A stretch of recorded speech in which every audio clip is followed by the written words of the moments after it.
Here's your word for the day from Calvary in Lake Havasu. Visit us on the web at calvaryaz.com. Hi, Calvary. Thanks for tuning in for Word for the Day today. Here's a question for you. How difficult is it to grow things in Lake Havasu City? It is so difficult to grow things in Lake Havasu City that as I drove to church today, I saw metal flowers planted in people's yard. Not only that, I saw a 10-foot tall cactus made out of rusty horseshoes planted in somebody's yard. It's so hard to grow things that we don't even believe that we can grow a real cactus in the desert. We have to plant a metal one. Keep that in mind as we continue the parable of the soils found in Mark chapter 4. I'm covering the soil that is rocky. So take a look at verse 5 of Mark 4. Other seed fell on the rocky ground where it did not have much soil, and immediately it sprang up, since it had no depth of soil. And when the sun rose, it scorched, and since it had no root, it withered away. So what does this mean spiritually? What is Jesus alluding to? We see it in verse 16. And these are the ones sown on the rocky ground, the ones who, when they hear the word, they immediately receive it with joy. And they have no root in themselves, but endure for a little while. And then when tribulation and persecution arise on account of the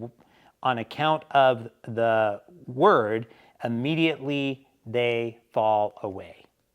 Okay, so Jesus is explaining that there's some seed that falls on rocky, hard ground. And there's some places where his word lands and the truth of the gospel lands, but the ground is rocky and hard. And so then when the scorching sun comes, the faith that is growing, the faith that just is barely starting, it withers away, it shrivels away. There's no endurance. So what do we do with this? Well, one way we can apply this to our own lives is to strive to be good soil. And if we have kids in our lives and grandkids in our lives, seek to cultivate good soil in their life. So what would that look like? Well, it would look like soil without a bunch of rocks in it, right? We have to get out those things that would distract us from God's word, that would pull us away from loving the Lord, that would keep us from understanding more of what God has for us. Distractions like TV shows or podcasts that fill our mind with falsehoods or things that aren't true, things that divide our affection away from God. These are rocks and things in our life that are going to make it hard for God's word to grow in us. And the other thing that we need to protect us from the persecution that might come or the scorching sun is we need some shade, right? We need shade, and we can get shade from being in God's presence by living according to his word, because then it protects us. There's some natural protection that comes with that. We can get shade in our life from having good Christian friends or being in a group where we're encouraged in our walk with God.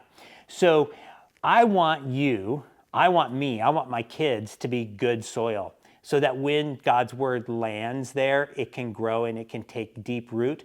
And I will be able to endure the difficulties that are going to come, because we know we're going to hit difficulties. But if we're good soil, we'll have deep roots and we will endure through the difficulty. Hope that encourages you today, Calvary. Have a blessed day.